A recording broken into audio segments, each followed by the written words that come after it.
So you're new to the world of email marketing and you have no idea what to do or how to get started with the email sequences, I've got you. In this video, I'm going to be showing you exactly how to create your first email welcome sequence that will get your subscribers not only building trust with you, building that relationship with you, but also interested in your offers.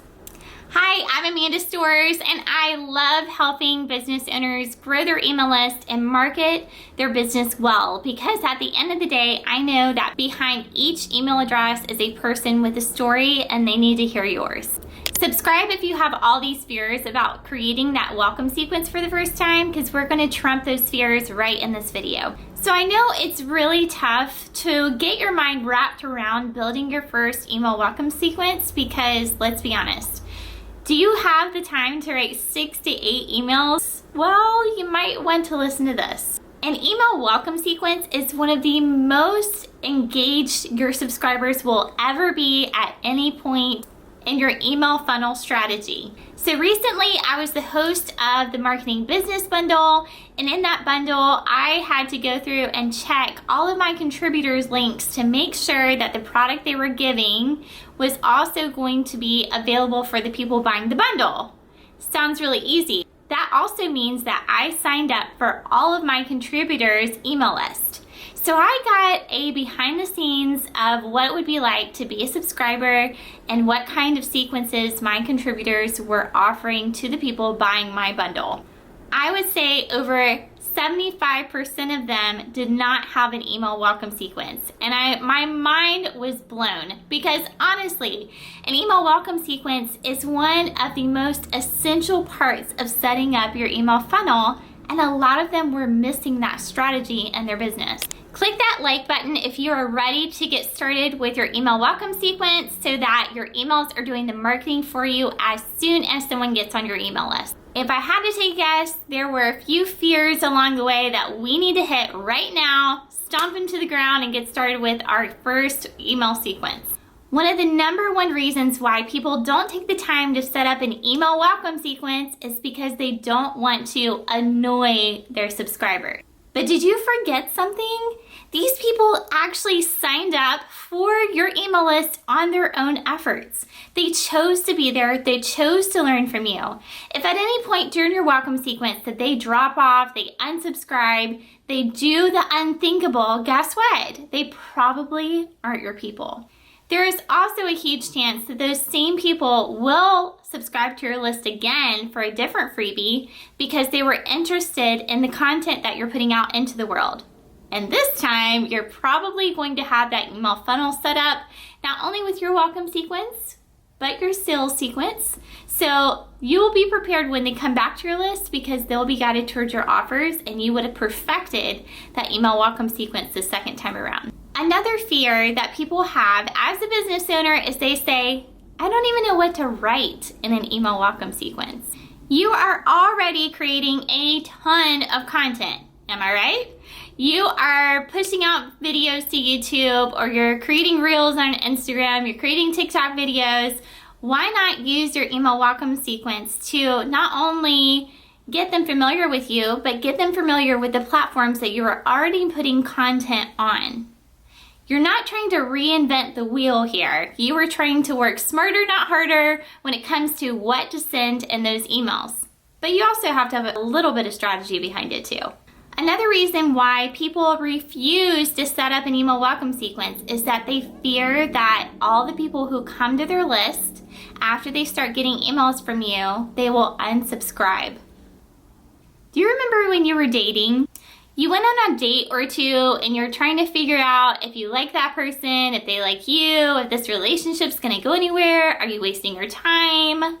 Guess what? It's just like that with an email welcome sequence. They come to your list, they start to get familiar with you, with your story, what you're offering, and they're trying to decide if it's a good fit to stay on your list in the first place. So what if they unsubscribe? Let them go through your email welcome sequence, because what it's going to do, it's going to take away all the people that don't need to be on your list, that don't match what you want as an ideal client, and you'll be left with more quality subscribers than quantity of subscribers, and that matters more in the end. So what's an email welcome sequence anyway? It's a sequence of emails or a series of emails that you set up through an email service provider. And what it basically does is somebody will come to your website or go to your link and they will sign up for a freebie or what they call a lead magnet. Basically, they're putting in their name and email address into a form, and that form is set up through your email service provider. Some of the ones that I'm familiar with are ConvertKit or Flowdesk or ActiveCampaign, MailerLite.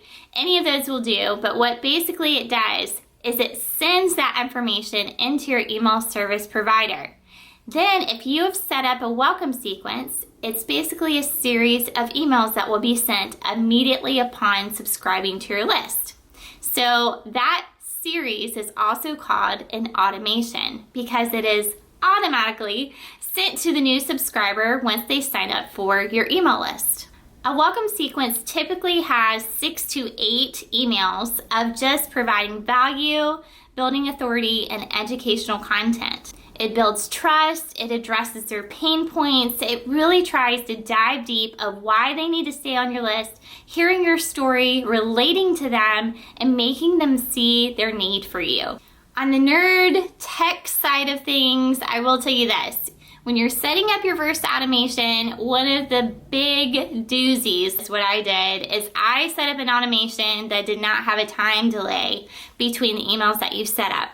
So every automation, if you have those 6 to 8 emails written out, you're basically going to send the first email automatically, and then within that automation, it has an option of setting up a time delay. The time delay is going to be specified of how many days, months, weeks in between that email. There's going to be a wait time before the next email is sent. Typically within a welcome sequence, you'll send them maybe 1 day or 2 days apart depending on how many emails you have in that welcome sequence. Welcome sequence emails are opened 4 times more than a newsletter, which is why you have to nail this. So what are you going to put in that welcome sequence? What content are you going to put in there? Well, that's why you're here, right? I'm going to tell you this. If I were talking to you face to face as I am right now, I would tell you that you need to have a goal in mind with your welcome sequence. You aren't just providing value, but you're leading them towards your sales sequence, a sequence of emails that's leading them towards your offers. So if you don't have that offer in mind, then you don't know how to get them from point A to that point B. So take a mental note of what is your goal? Do you want to have more clients? Do you want more calls to be booked? Do you want people to buy your digital products, to buy your courses? What is the goal in getting them on your list? In the first email that you put in your welcome sequence, I want you to welcome them to your list. And I want you to act like you're the hostess of a party. As they're coming in the door, you are pumped, you're excited, you're dressed for success, and you are making sure that they are completely welcome. They know where everything is going. They know what content you're going to be sending them. They know how often you are going to be emailing them. One huge thing I don't want you to miss in this first email is you need to ask them to whitelist your email. Whitelisting an email is basically where you ask them to drag your email into their primary folder of their inbox so that you're not stuck in the spam, trash, or promotions folder. So whatever the case, you're going to ask them to drag that email into the primary folder of their inbox, especially if they're a Gmail user, so that the next time you email them, it goes right in front of their face, right as they open up their email inbox. Email number 2, you're going to tell them who you are.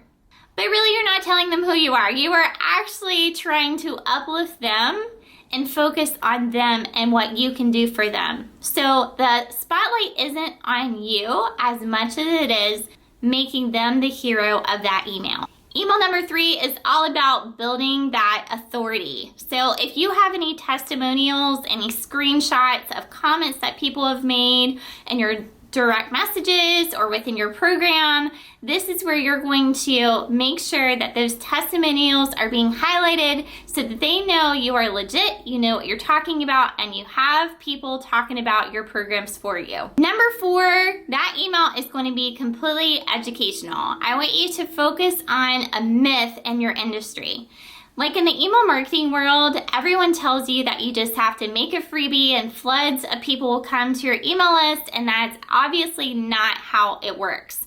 So in my beginner email course called Market Your Freebie, I talk about the importance of building a freebie that people are going to pay attention to and all the qualities of a freebie that people are going to pay attention to so that they get on your list and you can guide them to your offers, especially if you're starting out with 0 subscribers. Number 5, that email, you're going to be sending them to your highest performing platform, whether that be Pinterest, YouTube, TikTok, Instagram. You're trying to get them to subscribe to something, because if they really like the emails that you're sending, they're also going to like the content you're constantly creating. So driving traffic to those specific places will get them trusting you faster than just sending out those emails. For number 6, this email, you're going to be talking about the before and after. Like, how did you get from this to that? So tell them about your story, because telling them the story is what's going to make them relate to you and trust you faster. They need to know that you have been in their shoes and you have come out on top and how you did it in the first place. Email number 7, you're going to be focused on how you help others in your business. Whether that be walking them through a specific guide before their photography session, whether that be that you are showing them the process of getting familiar with you as a coach, whatever your background is, it doesn't matter. All you're doing is trying to show them how you have specifically helped people, and bonus points of testimonials that you can put in this email also. By having a face, a name, and some type of quote, it uses the testimonial to make them trust you. Number 8 is all about that invitation. Emails are an amazing way of marketing your business for you, but the key to them is you want them to actually see your face in some way, shape, or form. So the way that you're going to do that is you're going to invite them to a specific live call or webinar, something where they can see you talking, teaching, talking about what you do, so that you are building that authority, building that relationship, and they're going to be interested in your offers. Webinars are an amazing way of growing your email list and also building that trust, just saying. One thing to keep in mind is that the first email welcome sequence you set up will not be your last. It will not be a finalized version of what you're doing, simply because your offers are going to change as your business progresses, and you're going to have to tweak those emails based on how people interact with your emails. You'll be able to look at your email service provider and look into the analytics and dive deep into what email causes the most unsubscribes and why. You're also going to look at grammatical errors. You're going to look at links that may be broken. There are a lot of things to analyze when it comes to an email welcome sequence, and you will have to tweak it. So give yourself permission to not let it be complete perfection the first time around. Give yourself permission to tweak it and make it better as people unsubscribe. And by looking at those analytics, you will be able to make it 10 times better than what it could have been if you had kept it as is. Nothing you do the first time around is going to be perfect, so don't expect perfection on yourself or on your subscribers. And if you get completely stuck on what to write in your emails, I have a free 120 free email topics that I'll link below. It'll give you a starting point of what to write in those emails so that you can jump forward and get a head start in going ahead and creating those sequences. If you're wondering about this whole email marketing thing, you have no idea what I'm talking about, you might want to watch the video I'm going to link below. Remember that your email welcome sequence is one of many automations that you're going to set up on the email marketing side of your business. But don't be afraid to start, because by starting with this one sequence, it could change the trajectory of your business and of your marketing, because the emails will be sent on your behalf without you having to reinvent the wheel every single day.